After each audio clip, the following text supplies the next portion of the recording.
Assalamualaikum warahmatullahi wabarakatuh. Pada yang pertama, Ibu Ayuni Mulyati selaku Ketua Kuliah Transparansi Digital.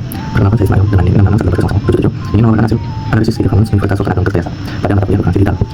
Yang pertama, di sini ada penerapan e-governance di Universitas. Penerapan e-governance di Universitas Sultan Agung Kertajasa dianalisis dengan menggunakan tahap pengembangan dari United Nations yang menentukan progres bertahap dari penyediaan informasi hingga integrasi layanan berbasis data. Pendekatan ini dilakukan dengan prinsip e-governance menurut Peter Weil dan Janelle Wiros untuk menilai kualitas data digital.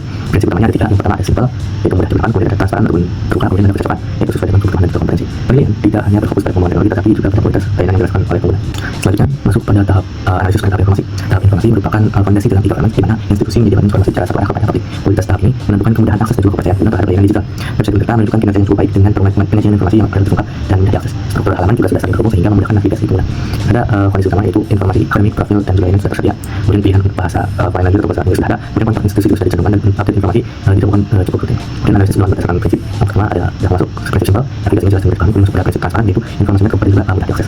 Untuk catatan perbaikan, konsistensi update informasi masih perlu ditingkatkan. Tampilan dan struktur perlu lebih user friendly. Selanjutnya ada pada slide mind map dari analisis e-governance peserta. Secara garis besar, ekosistem digital Universitas sudah menunjukkan transformasi secara arah positif menuju konsep dari e-governance. Transformasi ini paling menunjuk pada aspek keterbukaan informasi publik melalui implementasi portal PPID yang transparan serta berhasil berhasil institusi dalam memangkas birokrasi administratif menjadi jauh efisien berkat sistem administrasi. Kemudian meskipun fondasi dana instruksi publik dan keamanan sudah terbangun dengan baik, ekosistem ini juga masih memiliki keterbatasan interoperabilitas. Berbagai fasilitas utama seperti syarat dan juga perpustakaan masih beroperasi di dalam subdomain yang berpisah dan belum saling terhubung. Untuk mencapai kematangan pelayanan publik digital yang sesungguhnya, tantangan utama harus diselesaikan adalah mengintegrasikan seluruh layanan yang terfragmentasi tersebut dalam satu arsitektur terpadu berbasis single sign-on atau SSO sehingga tercipta sebuah ekosistem layanan terpadu yang mulus dan juga ramah pengguna. Kemudian pada slide selanjutnya adalah tahap komunikasi. Tahap komunikasi menunjukkan adanya interaksi dua arah antara institusi dan juga penggunanya. Pada tahap ini, layanan digital mulai bersifat responsif dan juga partisipatif. Untuk telah menyediakan berbagai kanal komunikasi sebagai bentuk keterbukaan terhadap publik. Hal ini menunjukkan bahwa institusi tidak hanya menyampaikan informasi, tetapi juga membuka ruang interaksi. Kasih jelas saja dimulai dari ini.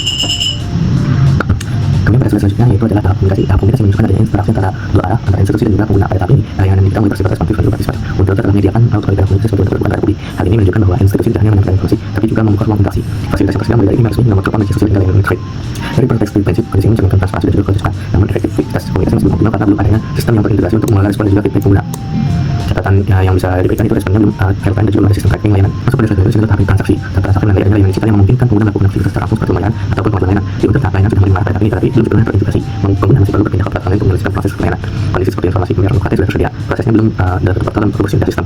Dari sisi prinsip, aspek simpel belum terpenuhi karena alur layanan yang terfragmentasi. Sementara ekosistem sudah mulai terlihat melalui keterlibatan berbagai sistem meskipun integrasi masih terbatas. Hal ini berdampak pada pengalaman pengguna yang efektif dan belum efisien. Kemudian di sini ada bentuk secara umum penerapan e-gov di Universitas adalah perkembangan baik pada tahap awal terutama dalam penelitian informasi dan komunikasi dengan pengguna. Namun pengembangan pada tahap lanjutan masih menghadapi kendala khususnya dalam integrasi sistem dan juga sistem layanan digital. Kondisi utama seperti tahap informasi sudah baik, tahap komunikasi sudah berjalan dan juga tahap transaksi masih belum berjalan. Untuk meningkatkan kualitas layanan digital diperlukan penguatan pada integrasi sistem dan juga penyederhanaan layanan.